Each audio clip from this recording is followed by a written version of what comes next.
there. Hi. Sorry about that. I'm streaming from 2050, so it's it's really far ahead in the future, and from you guys. And I'm using this technology called time travel streaming, and it's in its beta stages. So bear with me. I'm completely new to this. But anyway, it's so nice to be here and to communicate with all of you here in 2020. So you're probably wondering where I am. This is a world that I've built, and it's a virtual world, and I've been building it myself, but it exists in the metaverse. And I know that metaverses existed, or they didn't exist, but you understood the concept. Oh, hi there, hi, V21 Art Space, hi, hello.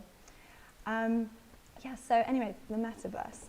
So the concept of the metaverse existed, I know, in your guys' time, and also you had a lot of video games as well.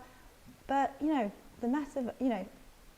technologies were really had so much rapid advancements that we could basically live in the metaverse. I mean, not everyone does, and you don't have to spend all your time there. And so, many different metaverses were built, and I'm a very enthusiastic technologist, so this is a very special one to me. This is, as I said earlier, this is one that I built. But just to give you a bit of context, so I don't want to give away too much information about what's going to happen, but unfortunately there was quite a lot of climate change caused really bad effects on the earth. A lot of it caused a lot of destruction, a lot of resource wars. That's the one. And but at the same time, there was the rapid advancement of technology. It's just way more than you could ever imagine. And so metaverses were quickly built as a solution in order for people to relieve people having to live on the earth. I mean, there still are people who do. However, unfortunately, many of those metaverses just replicated economic and capitalist structures, and also used technology not in the most progressive or emancipatory way. I understand that, in your time you have social media and you have a lot of technological tools. 2020 is the year that you guys are really going digital. And the thing is, a lot of that code, a lot of the AI has been designed to keep your wants to keep your attention. It's it's to activate the seeking part of your brain.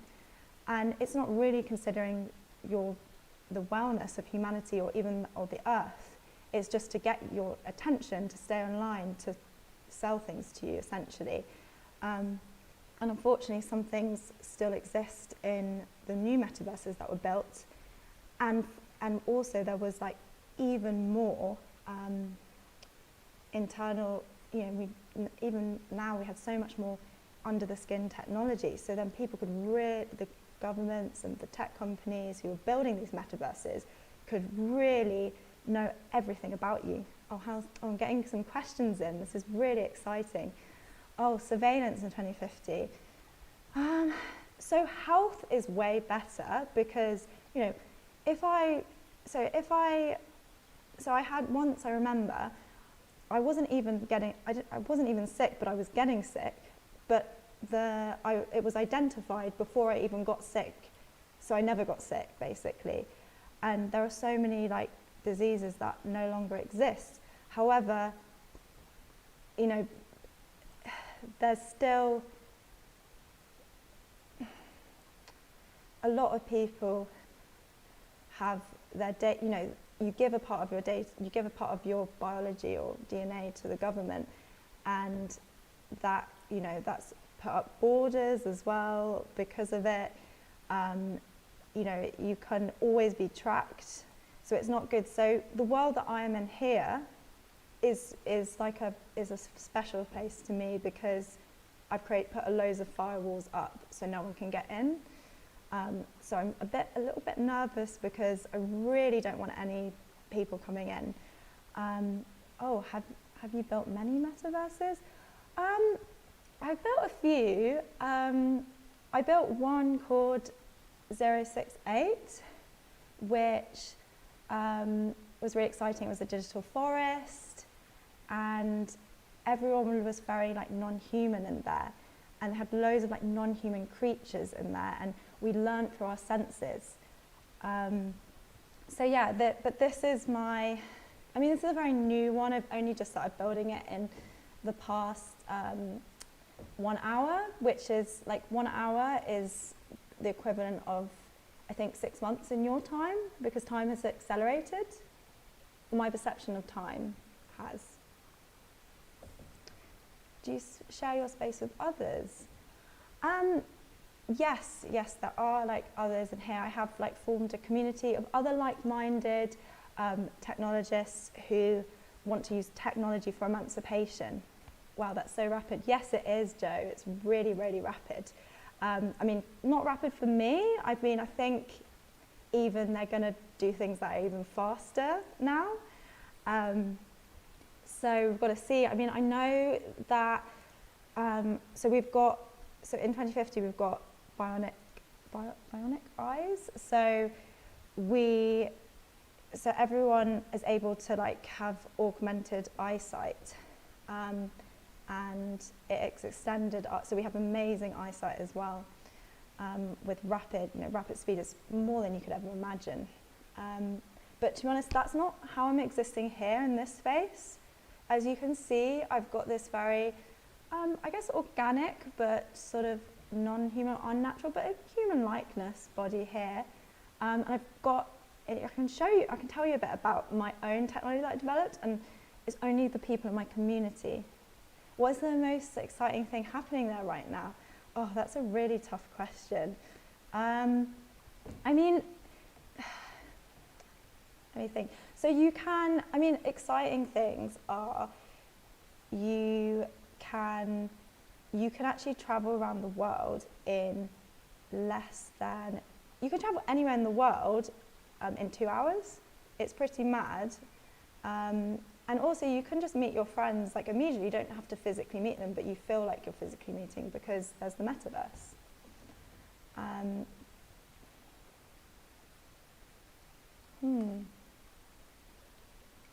But anyway, I really want to share with you some of, do I travel physically often?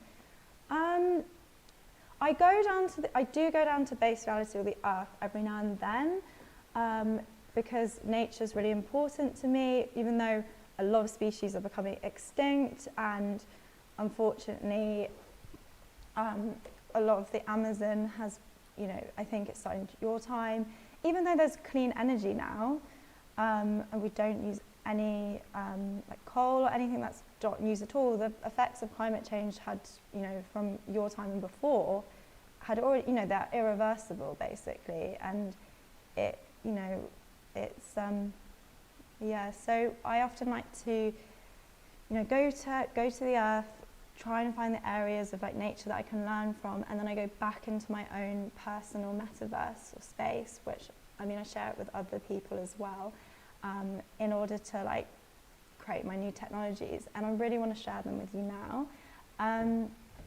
So can you see on my forehead that there's this sort of light coming out of it?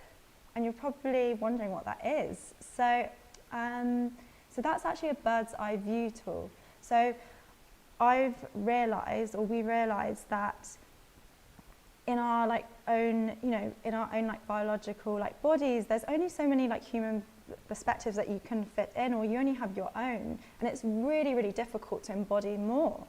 And so this technology that I collaborated on with an AI, it allows me to connect to multiple perspectives, to have an overall bird's eye, like away from my own. I don't wear this all the time, but I'm wearing it today for you guys, so I thought it'd be interesting to share. And it kind of, I think dialectic thinking is really important, so being able to have that really broad view of like multiple different things. So that's really important to me. Oh, when do you think?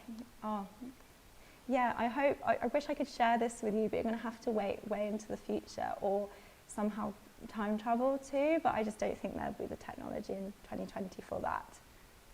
How does it connect you? How is it powered? What do you mean by that exactly? Oh, the thing. Sorry, I had a moment there. So basically I can change my body. I can, in the metaverse you can be anybody. You can manipulate anything you want, and you can make up your own rules here. Battery powered. No, you don't really have battery powers.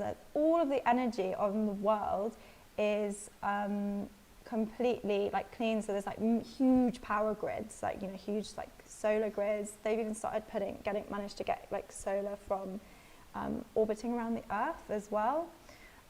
So often I can code and hack and get some of that energy to use for this project, which I keep very under the cover with me and my community. What's the thing kind of floating in front of you? Oh, okay, so this is a consciousness screen. Just trying to think how I could describe it to you guys. Let me think the best way so that you can understand.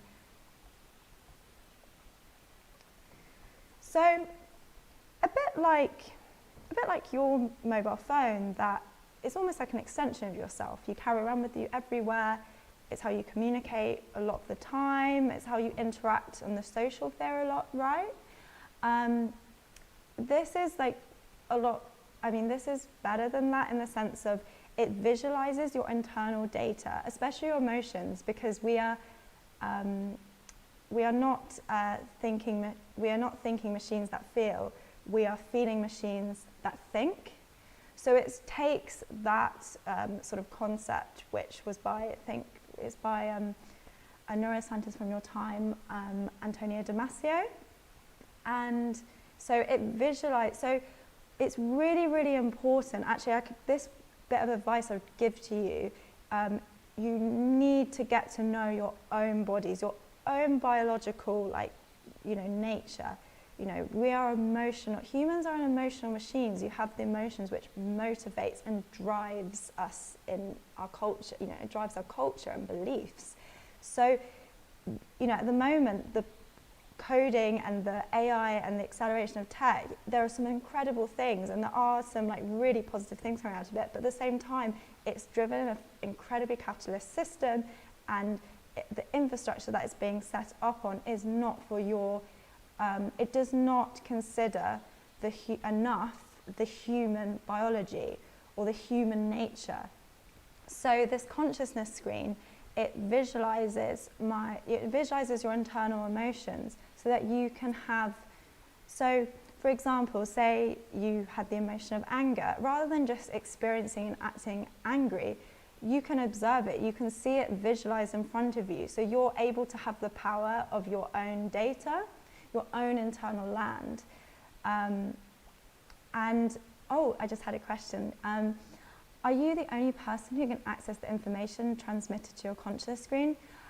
So yeah, it's heavily encrypted, the consciousness screen, because when it was designed, I didn't design it, I wish I had, because it's an amazing invention.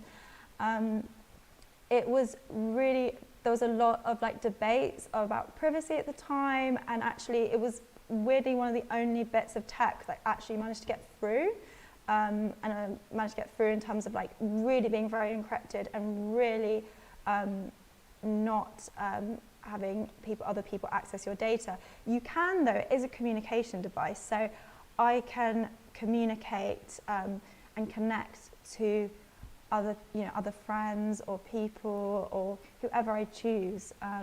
It is a communication tool. Oh yeah, I think I just answered that question. So thanks, Tanya. And just trying to think what else on the conscious screen. Okay, great. Unless anyone has any more questions about it, I might go on to something else.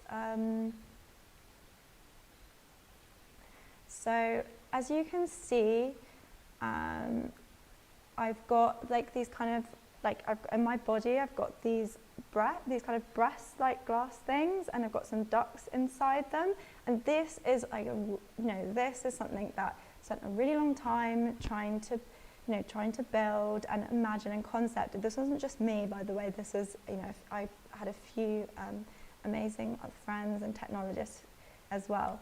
And what it allows you to do is, when I eat something, it will notify me where it's come from and what's the journey from it. And also, it's almost like an ecosystem balancing tool. So it's intelligently designed to weigh up whether what I'm eating, how much is that affecting the environment, or where the things come from, where the food has come from. So there's always a sort of exchange going on and a more holistic approach. So that's kind of why I designed that. Oh, there's some more questions. Yeah, I can. Oh, if this is your metaverse, can you step into others' metaverses?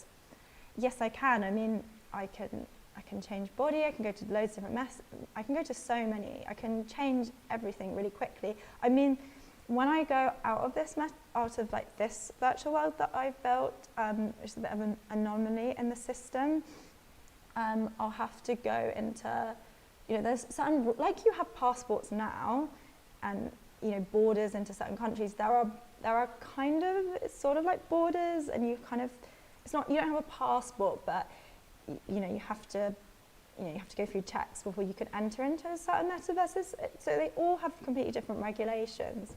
But as I said, a lot of them really know all your data, and it's a real point system, and I really just don't believe in what they're doing. Like, there's one of the worlds, it's called Poem Sector, and in it they have this day where they'll all be the same body, and everyone can be the same body, and the idea is that you can feel like one. So everyone will be the Dalai Lama because they want to feel wise.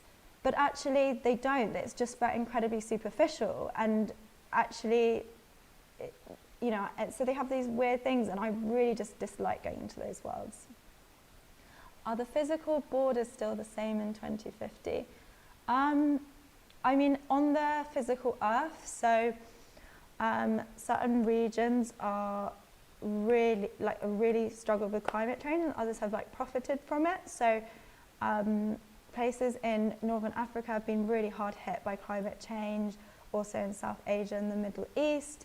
And also, I mean, the States are still a huge economic power, but there are still, still being quite bad. So that's putting a lot of Americans are starting to enter into Canada, because Canada, in the north, Canada, Scandinavia, Russia, they're all profiting off the climate change. So they're suddenly having loads of land that is opening up. So then you're getting in the northern hemisphere, or the very northern hemisphere, a tightening of border controls. And unfortunately, there's 150 million climate refugees.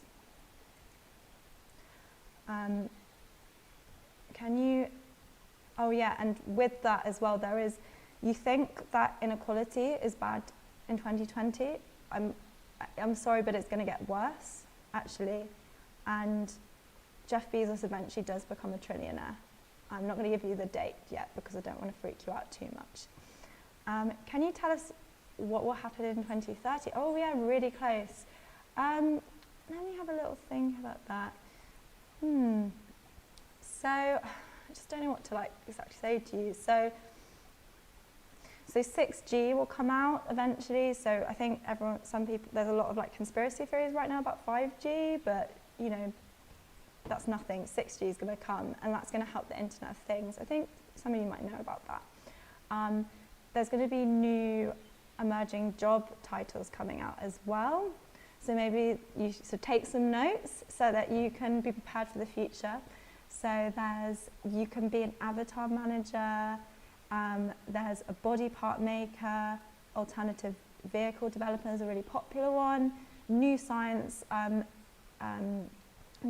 old age wellness manager and consultant specialist, quarantine enforcer, sorry, we're going to have more pandemics, social networking officer, virtual clutter organizer. So, I don't know, you probably find that you have a lot of clutter, but it just gets worse in the virtual world. I'm afraid clutter doesn't go away in 2030? Or are there any conspiracies about 6G? There definitely were. There was, because I think through the 2020s that technology is advancing, the 2030s also technology was advancing, and there was a lot of like disparity on who had access to that tech. It was often the elite who had access to all this technology and wanted to move the transhumanist movement, and they wanted to become godlike. They wanted to, it was not affordable for everyone at all.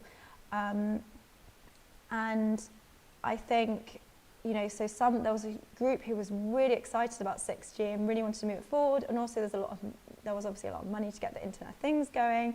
And I mean, there are parts of the Internet of Things I do really like, because it did start to enable that the metaverse could be created, and I do love the fact that I can build my own world. So, but at the same time, new problems came for it. But I'm trying to think of some conspiracy theories. I think someone thought that it would cause loads of earthquakes as well, or that it would bring back President Trump from the dead. Oh yeah, you probably don't know, he's going to die soon.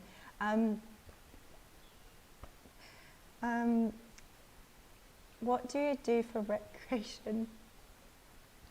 Okay, so recreation. Let me think about this. Okay, so I do a lot of stuff. I mean, we still play games and stuff, so it kind of like video games you have now, but they're just so realistic. It's like I can become a warrior, and I can really feel like sometimes it's a bit scary, and I don't like to get too involved in it. Another one. Since COVID-19, are new jobs created? I mean, again, I'm sorry to be the bearer of bad news here, guys, but from now, as you're kind of aware, this is the first time governments are paying people to not work. And we've lived an incredibly you guys have lived an incredibly work-intensive society. And with all the climate crisis and advancement of technology, where AI is able not just to do the physical, replace the physical job, but they have cognitive functions that can match humans. So that is going to be over the next 20 years, a lot less jobs, and a crisis on that. However, there will still be jobs, existing. There are still jobs existing where I am today. They're just very, very different.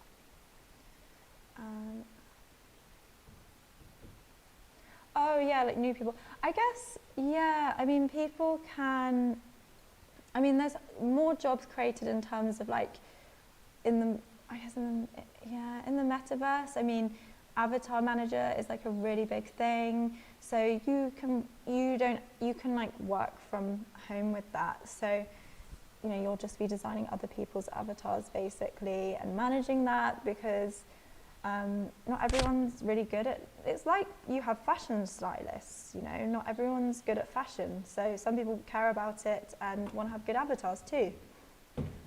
Do you have multiple bodies? Yes, I do. I'm very happy in the one I am in today, but I like to change. I like to have a fluid existence because it is possible. And I also like to change into animals in order to to learn from them and have an understanding. I will never be them, but I will know a bit more. So the other day I was a dolphin, because dolphins have higher frequencies, like much higher, and they make this incredibly high frequencies, and they project sound, these maps, and that almost creates like images from it. So it was a whole different way of using my senses, and it made me feel incredibly connected to dolphins. And I think it's really important not just to change into other human bodies, because we live in a very, even in 2050, and I know in 2020, we live in an incredibly individuated society. It's really about the self, and we don't ever feel that orientation connected to the earth, connecting into the environment. And to have even a cosmic perspective, to realize that we are beyond, we often have our nationalistic perspective or a tribalistic perspective, but we can have so much, we can have an even wider perspective, and that's what I'm really trying to go for. So I'm really just want to keep learning and unlearning and relearning. What have you learned from the sense of an animal? Let me think about this. I've learned so many things. There's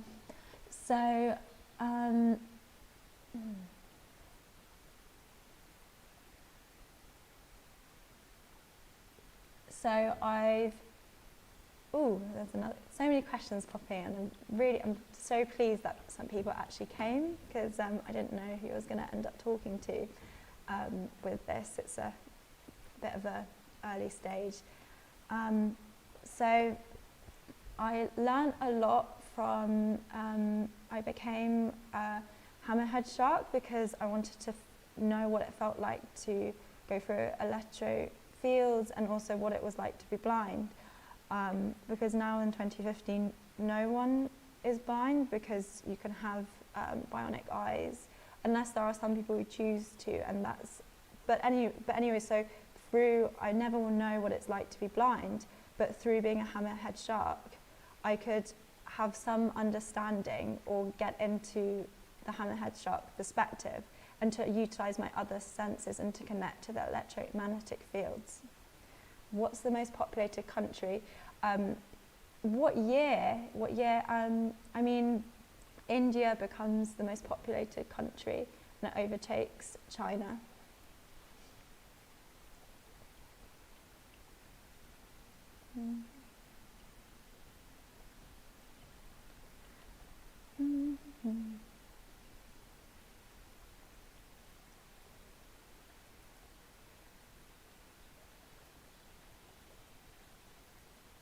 What about the global south? How many countries have been affected by the climate crisis?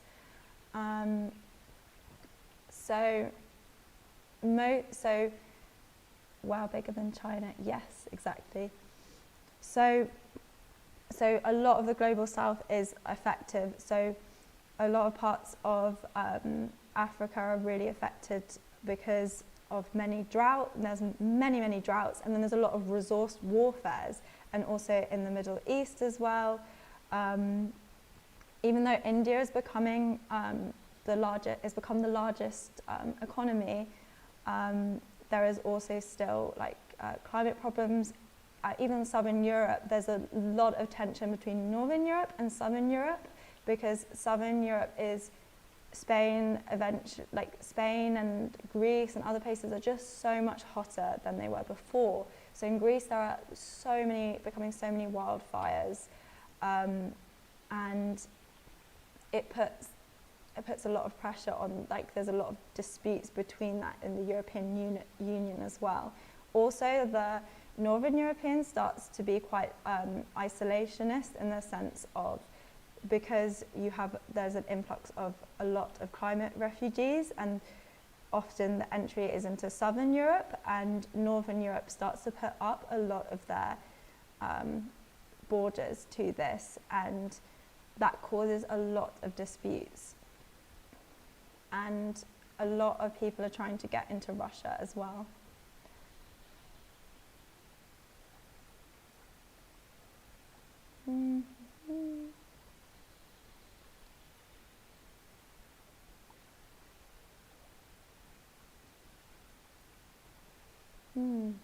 So also, I have all these objects around me that I've created to learn from. They're kind of symbols or little ideas that I like to talk about. So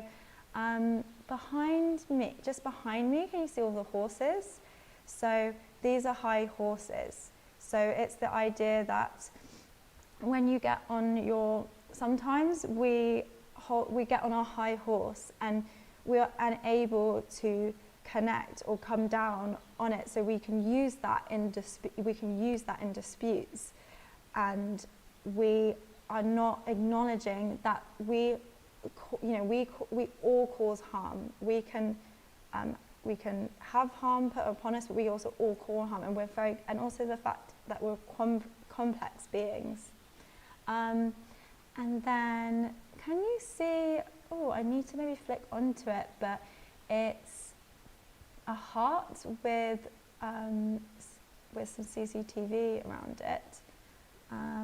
It's here. So that again, it's showing, or it's symbolizing the increase of under the skin technology and the surveillance on that. In terms of in relation to the heart, I chose that because I'm very much, as I said earlier, I'm very much connected to, we are feeding machines that think, and the brain will send signals to the heart in order to create the emotion. So if we're having a stressful time, it can cause heart disease and everything. So it really is a very core emotional center for us, and that is being watched just as like we start for our health benefits. Our blood pressure starts to be like, say our blood pressure is being taken as data. That can be great because they can tell if something's going wrong, but they'll also be able to tell what emotions you're feeling, whether you're laughing at something or whether you're excited about something, just from all that biometric data. And this is like problematic because there is a temptation for some governments to start using that. Oh, that's very sweet. It looks very therapeutic in my world. Yes, it is. I mean, this is a really sacred space for me. It's one of learning, and it's one away from the world. And another thing that I really wanted to, the reason I also really wanted to speak to all you guys is it's really important to imagine alternate worlds. It's really important to and to create more ethical and more progressive and emancipatory technology. That is possible. Technology can be incredible. I mean, I've only shown you a very small bit of like all the tech I've created and other people in my community. But it's really important to consider this. And I think in your time you have Elon Musk, who is an amazing visionary. However, I don't feel like he's doing it from a very capitalistic perspective, and also it's just, how can one individual be driving our technological future, or your technological future, which I'm now living in? And it's really important to have more people imagining alternate futures, imagining new possibilities. And it's like the Neuralink, he did manage to achieve it. You can basically virtually, it's like virtual telepathy, so you can just communicate by thinking, and that comes around like not that, it won't be that far off, maybe 10-15 years, that's all accessible to all of you. And it completely changes the modes of communications. However, the internal land, we need to know our internal land, and also I don't think he should be the only one thinking about the future. What about interaction with family and friends in your metaverse? Yeah, so as I said, I can communicate to them through my consciousness screen, so we can kind of see the same perspective, or see each other's perspective at the same time. Also, I can travel into other metaverses, but again, some of them have some border controls and things. But in this space, I mean, it's very, very encrypted, so I have to do a lot of stuff to get them in, but I also get my friends to come here sometimes as well. I'd never really seen my friends and family on the physical earth, mostly because I just don't need to, because I can exist with them in the metaverse. I can also just communicate to them really, really fast.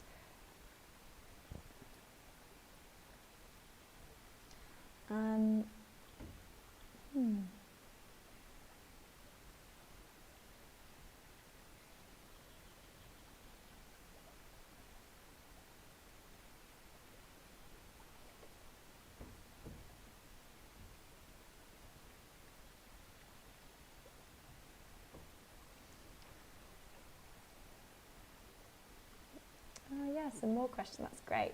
Sorry guys, I just daydreamed for a second. How often do you need to sleep? Yeah, really not that much. I mean, I've had some augmentations to my biological body, so I mean, I'm not fully cyborg, don't worry. I don't think that's not really possible yet in 2050, but there's been a lot of advancements. So, for example, there are genetically, you can get designer babies basically, but you have to be from a lot of money, and it's really expensive, so it's really inaccessible. That just makes inequality even worse, because you literally have humans that are being developed to be biologically superior or have godlike qualities to them. But anyway, in relation to sleep, in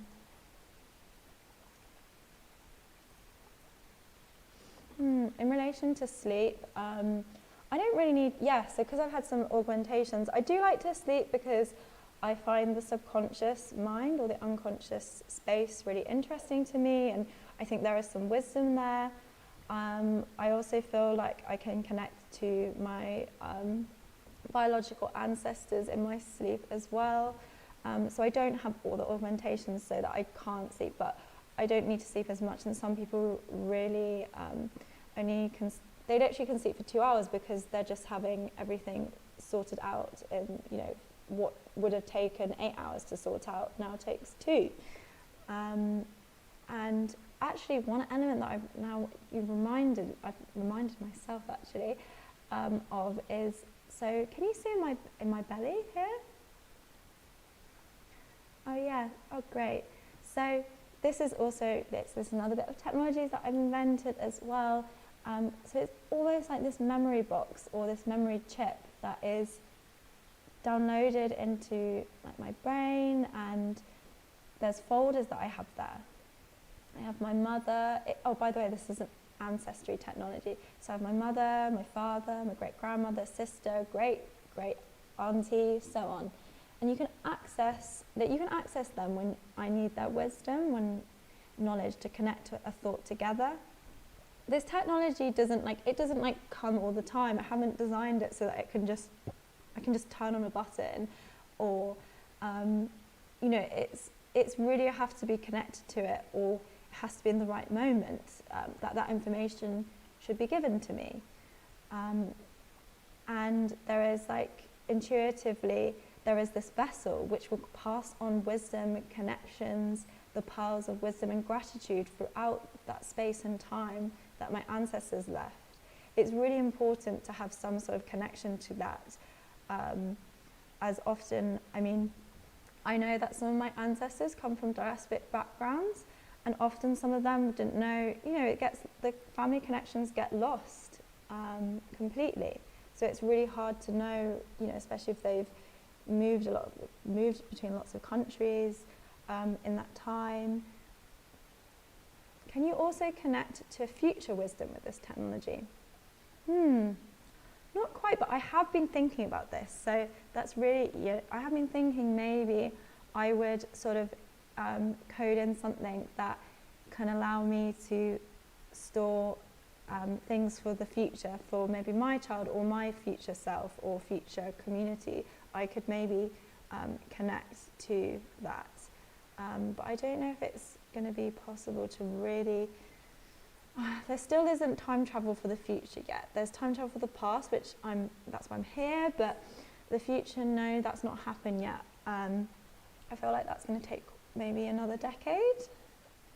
So maybe in 2060.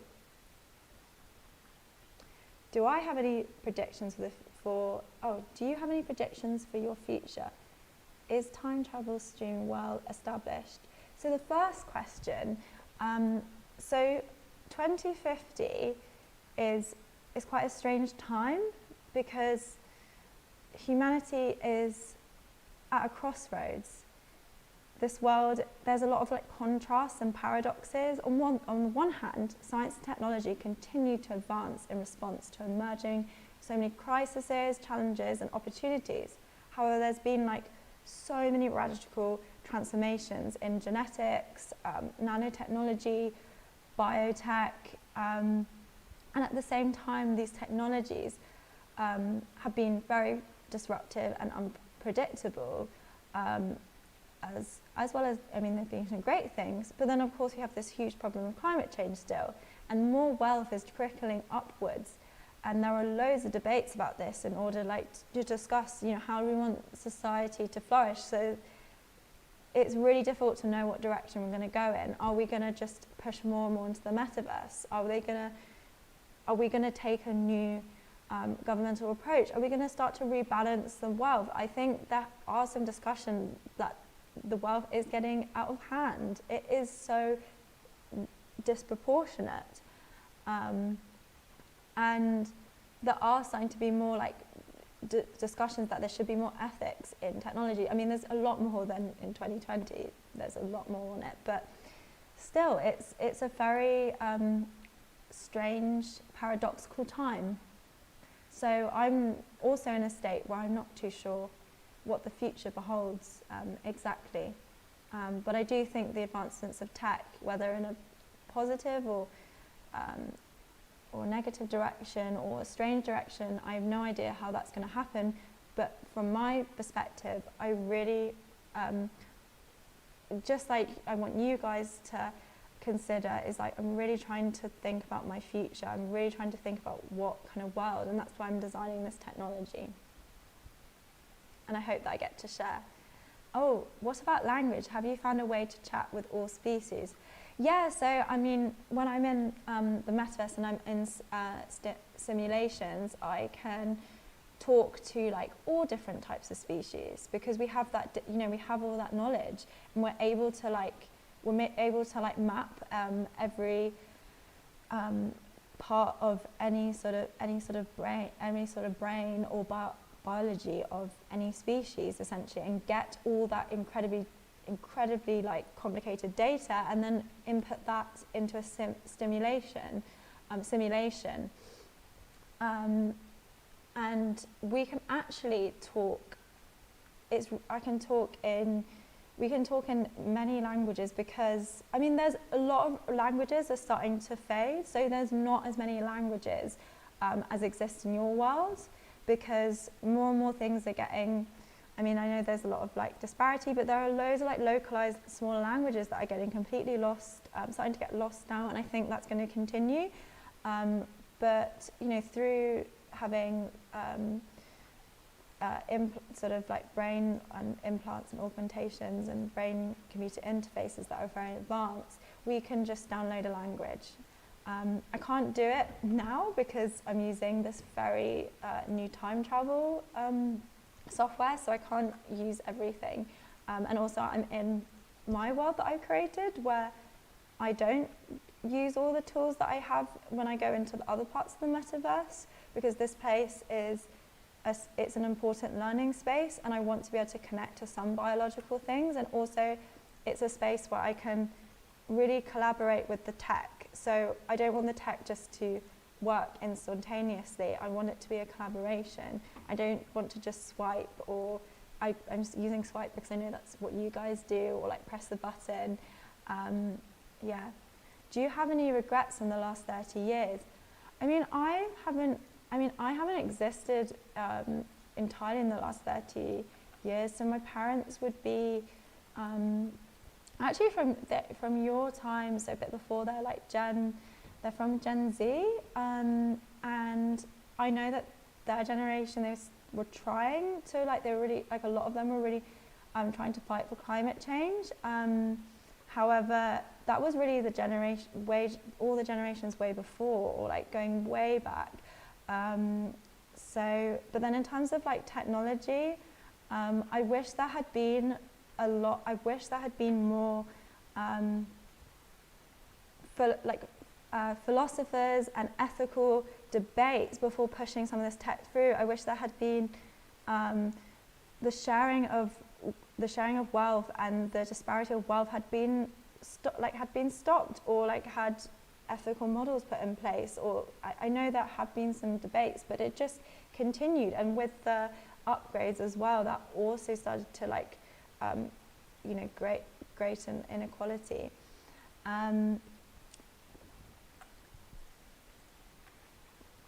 Did Uber attempt to sponsor time travel or develop their own?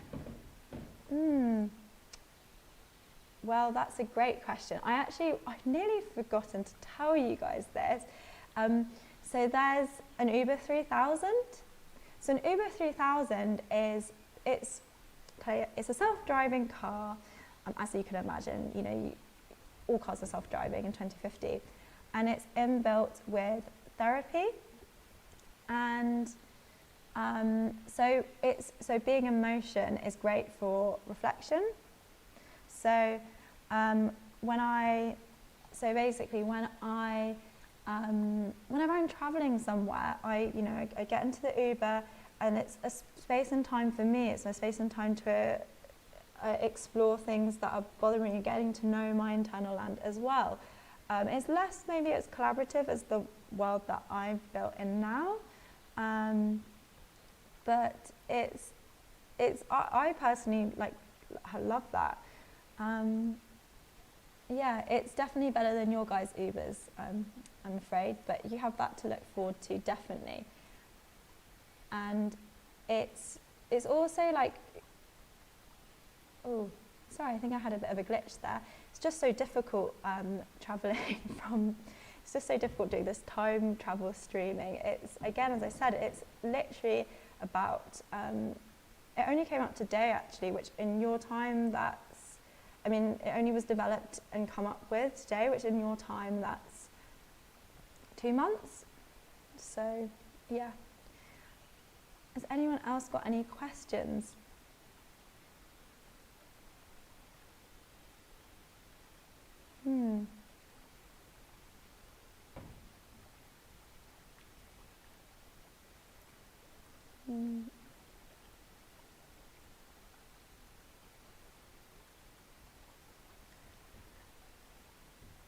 What advice for us in 2030 can you give?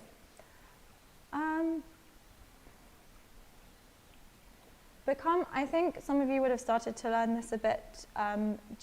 Advice for sure, okay. Really get adaptable. It's really important to have adaptive learning, not just restricted learning, because it's not a time for just focusing on one thing and being really stuck and restricted on that thing and being really fixed on it. That's the word I was looking for, really fixed, because things are going to be changing all the time. So you've got to get adaptable, otherwise it's going to be quite difficult, to be honest. So that's my main advice I can give you. And keep it aware, stay as up to date as you can on the technological developments and question them. Think what's problematic, see what things you could change as well. I'm just trying to think anything else.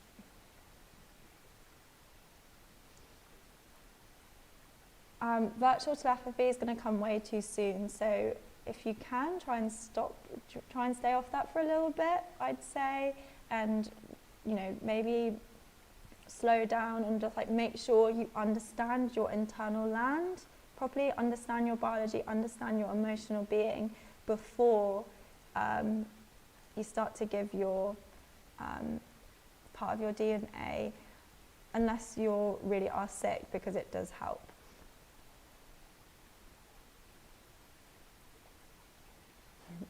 Top 3 areas where we're going wrong in 2020. Of course, in your opinion, areas in 2020 we could change. Let me have a think about this. It's really difficult to tell you, because I also don't want to influence you guys too much. I know I've been really bad in giving you a lot of advice. I've been telling you a lot of stuff, and I maybe shouldn't have done that, because I want you to make your own choices.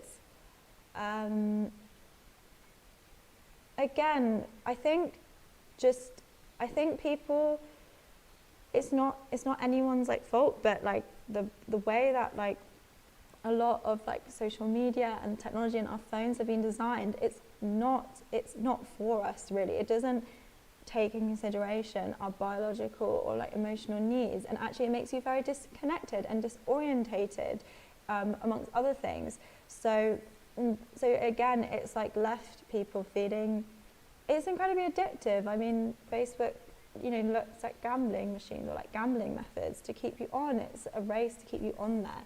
So really limit your time on those devices actually, and put your energy into thinking about new types of tech, new tech that is for us. Where do you see the future of digital avatars and the blurring of physical and digital beings coming together? So, I mean, do you mean from now or 2050? So in 2050, here's how it is. So you have metaverses, you have full VR immersion. There is a lot of like upgrades already. There are some elites who are pretty transhuman, to be honest. However, there still are quite a lot of like people who are still biological as well. But I just think eventually it's going to, I know that they've like got a lot more like technology that eventually people will really start to, I know that you can travel to space, but more and more people are going to start living on space as well, and you have to be upgraded in order to like be able to take the environments on those like other planets in our solar system. So that, I know that's a really popular thing that's happening right now in 2050. Are there any new countries in 2050? There's just lots of new metaverses. I mean, I know that there is some like talk, but I just don't feel like it's going to happen. It feels like it's in a very early stage. But due to the climate crisis, a lot of like Americans are going to Canada because the climate conditions are much better. And America still is a leading economy. And also in Mexico as well, a lot of people are also going up to Canada as well. And there is some talk about unifying all three countries as one North American state, actually. But I don't think it's going to happen, and it's just a very small group of people. There's like a new sort of party that's trying, like there's new different parties that really want this to happen. But let's see, anything's possible. Who is the current president of the US in 2050? Is Kanye still trying? Yeah, Kanye did try for a while. And then also in the 30s we had Alexandria Ocasio-Cortez. Was an amazing president. Did like incredible things. I mean, I was still pretty young, but that's what I heard. But I mean, you guys won't know who they are, so I just don't even think it's worth me saying just yet, because they're actually, I mean, like, I'm not going to give that away to you guys actually, because I think you should wait. But Kanye has stopped trying, but he did try for a really long time, and one time he did nearly get elected, but yeah. Oh yeah, another thing that's interesting in 2050 is traditional media doesn't really exist. We have personalized channels with, I mean, not in this world that I'm in now, but if I go into like the more normal mass metaverse worlds and countries, you have personalized, so basically media is personalized channels with a mix of different information available, and it just covers any subject or combination of subjects, and it's incredibly personalized to you.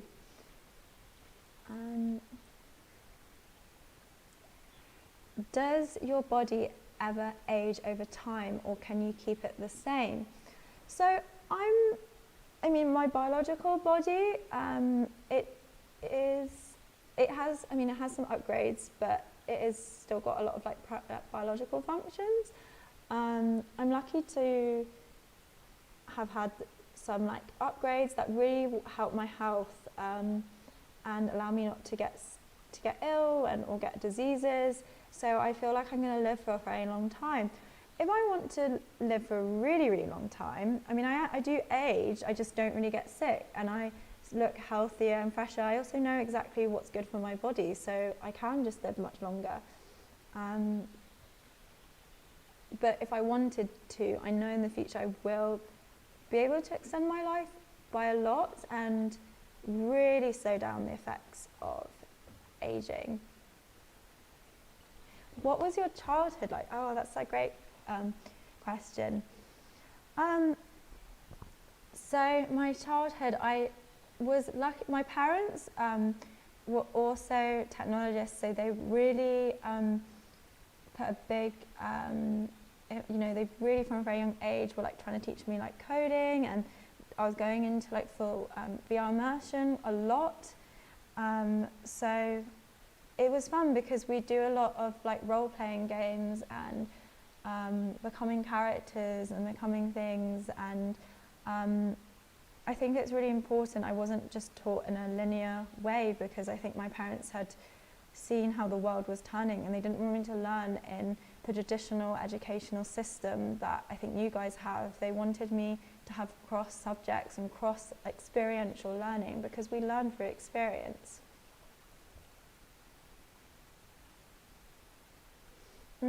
That's a good question. If media is divided into personalized channels, are there no more shared media experiences? How do people collectively engage with art? So, yeah, it's incredibly personalized. So, I mean, of course, there are some like overlap, but it's really, yeah, it just doesn't really exist anymore that you have shared anymore, because it just takes into consideration every person. It's just so advanced. It's really hard to explain to you guys exactly. Art, actually, I've got I know some stuff about that. Art has changed a lot, because if you wanted to go and see a painting, for example, you can just the full immersion, like virtual reality is just so realistic and just so lifelike that I could just go and see the Mona Lisa, from wherever. I don't have to physically go, and it's just as impressive. It's exactly the same. However, now you have a lot of artists, and I know there are some artists who have been doing it in 2020 or beginning this. A lot of artists create worlds as well, like not dissimilar to the one I'm in. I mean, I'm doing it more for like creating technology and having a space for that, but I have a lot of friends who are artists, or they're more like they're more called like artist world builders or something like that. I can't quite remember because it's not exactly my subject area. And you still kind of have museums, but they're a little bit different. But they will collect, or buy or commission an artist to make a world, and then the public can go and experience that world. You still have private collectors, but they might keep that world entirely for themselves. So that's kind of how art is shared and experienced in 2050. Anyway, I'm gonna have to start leaving all you guys. It was so lovely to meet all of you, and to talk and to share some stuff with you as well. Anyway, I'm going to go off and enjoy my world, and I've got to put the firewall up because it's a very protective space for me. So I hope I can time travel stream to you again soon. Bye.